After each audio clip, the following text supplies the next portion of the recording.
they are busy filter feeding, which is one of the reasons that they're important. Can you eat these oysters? You could, but they wouldn't be very good because they're small, and as they're filtering water, they filter a lot of the sediment, the tiny muddy sediment out of the water. Shellfish are actually all protected in the reserve. You're not allowed to keep live shellfish in the reserve anyhow. But we were talking about the Calusa, for sure. The Calusa ate oysters and then used the shells to build their mounds. Calusa are a civilization that lived here for about 2,300 years, from 500 BC until 1700 AD.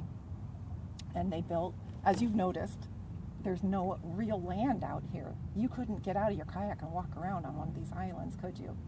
Well, this would be a hard place to live. So they harvested mollusks and built mounds and lived on top of the shell mounds here. So, yeah, this is the same species of oysters that grows all the way up into Chesapeake Bay. They tend to be bigger and tastier and not as muddy up there, though. The way oysters grow, they grow attached to each other and they form reefs. And so it leaves a lot of little hiding places in between each individual animal. A perfect place to live. And just in the short time that I've had this little batch of oysters out of the water, 2 little crabs have jumped out. And there's a little shrimpy, kind of a shrimpy thing. Actually, maybe 3 crabs. These are called porcelain crabs. Wow.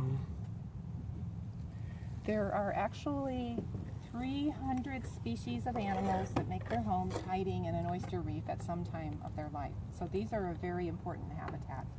Goliath grouper hide in here, stone crabs hide in here, all kinds of fish. You know, if you're a teeny tiny little animal and you want to survive to adulthood, you need a place to hide, and all of these oyster reefs are perfect. Where's the shrimp? It's really small. Let me take this and just cut yourself on it.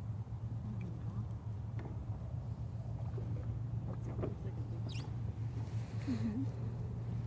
I saw them. 2 crabs. That's a big one. Yeah, I'm not seeing the little shrimpy thing. These crabs, these are called porcelain crabs because their defense strategy, if they're feeling threatened by a predator, is to just break off a claw, and then the claw's sitting there twitching, and the predator eats that claw, and then the crab crawls back in here and grows a new one. It's a pretty good strategy. Oh, wow. So porcelain, like fine china. So that's one reason that oysters are important. Another reason that they're important is, do you mind holding here? Thank you. Is that this is where the mangrove islands tend to grow. Maybe you've seen one of these before. This is the reproductive structure for the red mangrove tree. And they fall from the tree and they float horizontally for a while. And then the brown end takes on more water than the other end. And then they start to float vertically for a while. The current and the wind can transport them a long way. And if they find a suitable habitat to get stuck in, like an oyster reef, ta-da, you have a brand new mangrove island. So everywhere around here that you see a mangrove island, you know there was probably an oyster reef there first. This provides a good substrate. This was just covered with oysters. Yeah. And then the mangroves get stuck in here. And then they start. Can they get stuck other places too, or does it have to be like They can. Okay. If it's a real quiet environment, they could get stuck on a mud flat. Or if they fall from the parent tree and end up spearing the ground right under them, and that's a good place, then they might just grow right there.